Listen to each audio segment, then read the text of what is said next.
आज हम लोग करने जा रहे हैं थ्योरम 8.3। इससे पहले वाली वीडियो में हम लोगों ने थ्योरम 8.2 तक कंप्लीट कर लिया था।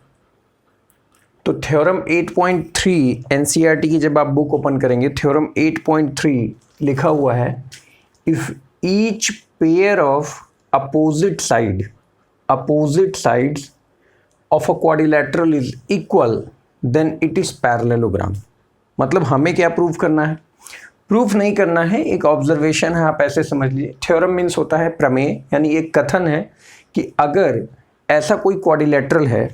पहली बात तो क्वाड्रिलेटरल होता क्या है, ये आप सभी लोग बेसिक जानते ही हैं कि क्वाड्रिलेटरल के जिसके पास 4 साइड होते हैं, 4 स्ट्रेट लाइन से बना हुआ हो, 4 साइड्स हो, and each sides of quadrilateral is equal, opposite sides. यहाँ पर कहने का मतलब ये है कि AD जो साइड है वो इक्वल हो BC के, एंड AB जो साइड होगा वो इक्वल होगा DC के। ऐसा अगर होता है तो ऐसे टाइप के क्वाड्रिलेटरल क्या कहे जाएंगे? पैरेललोग्राम। और अगर ऐसा है, लेट सपोज इट, अगर ऐसा है, इसका क्या मतलब हुआ कि अगर हम एक डायगोनल ड्रॉ करें, जैसा कि यहाँ पे डायगोनल AC ड्रॉ किया गया है, ये डायगोनल AC ड्रॉ है, ये क्या है? डायगोनल क्या है? AC। तो ये AC इसको किस 2 पार्ट में डिवाइड कर रहा है? ये 2 पार्ट कौन कौन से होंगे? ये हो गया पार्ट 1 और ये हो गया पार्ट 2। ये दोनों आपस में क्या है? ट्रायंगल है, यानी triangle ADC and triangle ABC, triangle ABC, इन दोनों में हम लोगों ने थ्योरम 8.1 प्रूफ करते समय, जब थ्योरम 8.1 कर रहे थे, 8.1 उस समय हम लोगों ने एक कॉन्ग्रुएंसी थ्योरम लगाया था कि ट्रायंगल ADC ये दोनों आपस में क्या होंगे? कॉन्ग्रुएंस होंगे। कॉन्ग्रुएंस का क्या मतलब था? बिल्कुल इक्वल होंगे। वो भी किससे? एंगल साइड एंगल वाली प्रॉपर्टी से। एंगल साइड एंगल क्या प्रूफ किया था?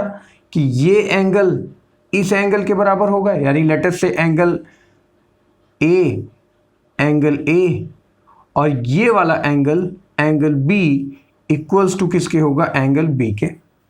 ये 2 एंगल हम लोगों ने प्रूफ कर लिए थे।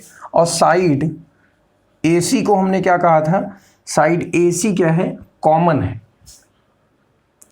तो अभी आप ये बताइए, इन दोनों एंगल का सम क्या हो गया? A plus B। ये दोनों एंगल का सम क्या हो गया? A plus B। और जस्ट सामने वाले एंगल का भी सम क्या हो गया? A plus B। Sorry, small में लिखना था, A प्लस B। ये दोनों वाले एंगल, मतलब अगर opposite pairs of side equal हैं तो उनका अपोजिट एंगल भी क्या होगा? इक्वल होगा, यानी angle A is equal to angle C। ये हमें कैसे पता चल गया? कॉन्ग्रुएंसी थ्योरम से। कॉन्ग्रुएंसी थ्योरम जब लगाया, कॉन्ग्रुएंसी थ्योरम अप्लाई किया, तो this angle equal to this angle and this is angle equal to this angle. तो इन दोनों का सम भी आपस में क्या हो गया? इक्वल। और ये दोनों इक्वल हो जाने की वजह से एक ऐसा क्वाड्रिलेटरल जिसके अपोजिट वर्टेक्स एंगल क्या हो गए? इक्वल हो गए। नाउ बात करते हैं इस एंगल की और इस एंगल की।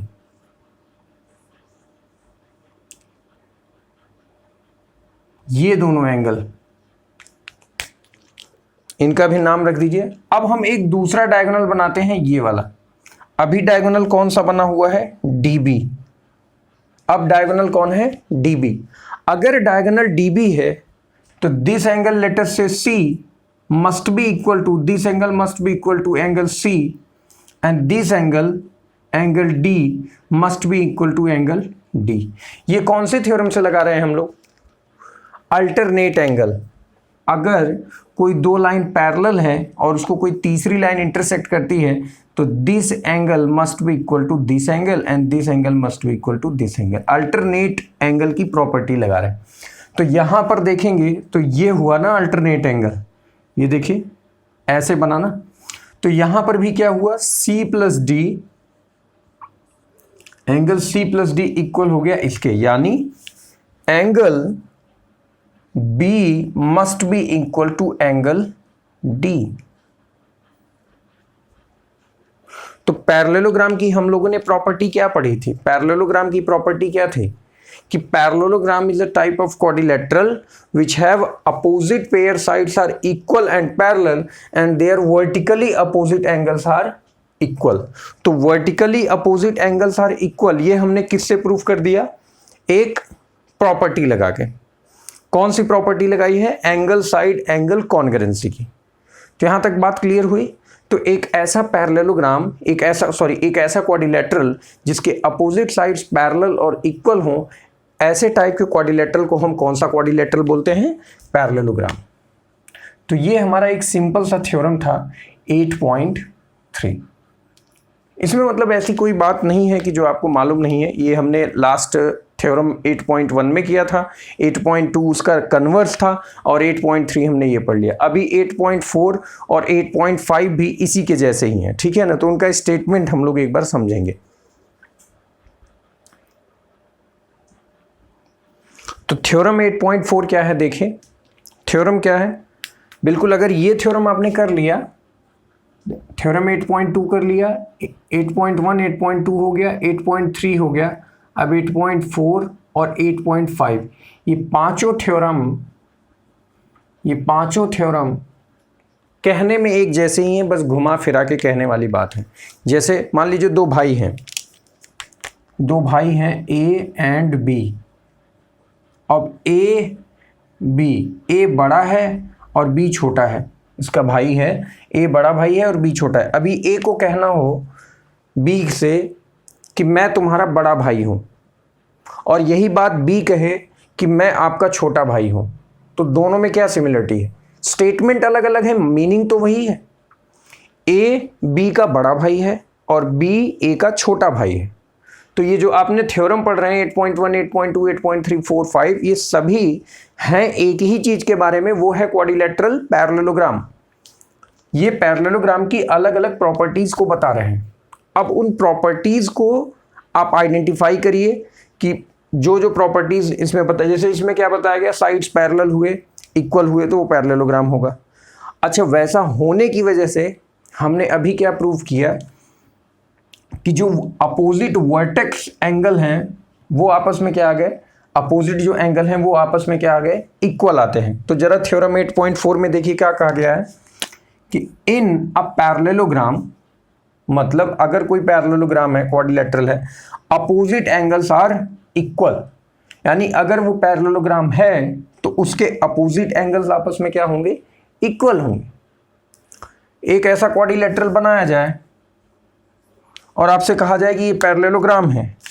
अभी ये एंगल बोल दिया जाए कि भाई ये 70 डिग्री है, बताओ ये वाला एंगल कितना होगा?